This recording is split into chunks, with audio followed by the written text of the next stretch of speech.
Itong si Isaac ay talagang mahaba na ang buhok. Kaya aking pinuntahan sa kanilang bahay at sabi ko gugupitan ko na. Dahil mahaba na yung kanyang buhok, kailangan mapreskuhan ang gilid ng kanyang buhok. Ang ginawa natin dyan, ginamitan natin ng number 3 na clipper guard sa gilid para hindi mapuwersa yung pagnipis nito. Ang gagawin natin gupit sa kanya is sisimi undercut natin para yung ibabaw is maiporma natin ng naka-freestyle lang. Iklian pa rin natin yung ibabaw niyan, siyempre. Tapos nag-overcome tayo, tinanggalan natin yung makapal na buhok dito sa may gitnang bahagi. Pwede pa rin naman itong tawagin na barber's cut na mataas. Pwede rin undercut.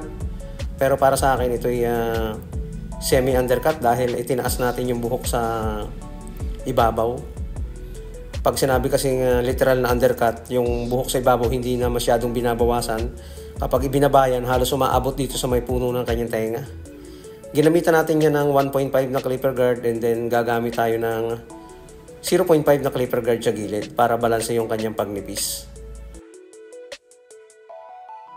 Ang plano natin sa ibabaw, iiklian, iti-textured, tapos pabagsak lang ang gagawin nating hairstyle niya.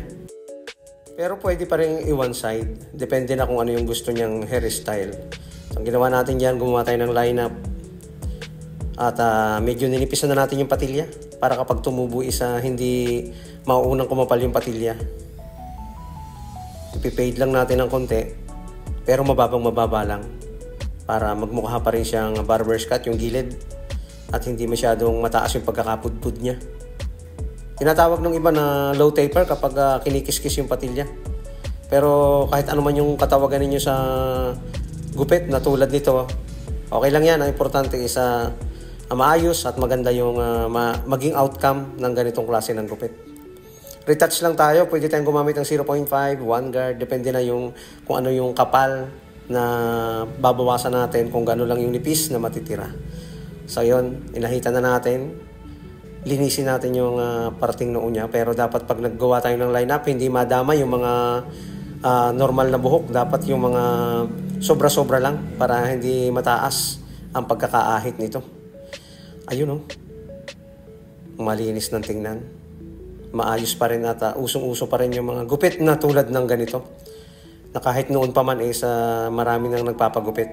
Ang kagandahan na ngayon ay yung hairstyle ng ibabaw ay dumadami na ang nagpapagupit ng iba't ibang hairstyle sa ibabaw. Binasa natin, sinuklay ng pababa, and then binawasan natin yung haba ng kanyang buhok. Siguro mga 2 inch ang pwede natin putulin or 1 inch. Depende kung gaano kahaba yung ibabaw.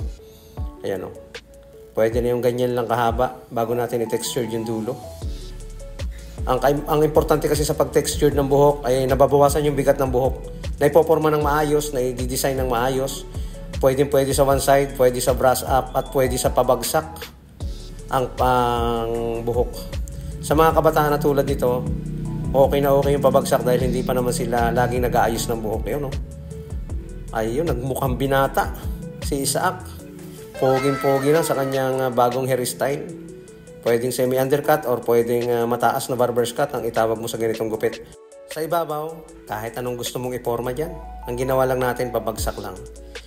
Maraming salamat mga kabarbero. Sana nakakuha kayo ng konting idea sa ganitong klase ng gupit.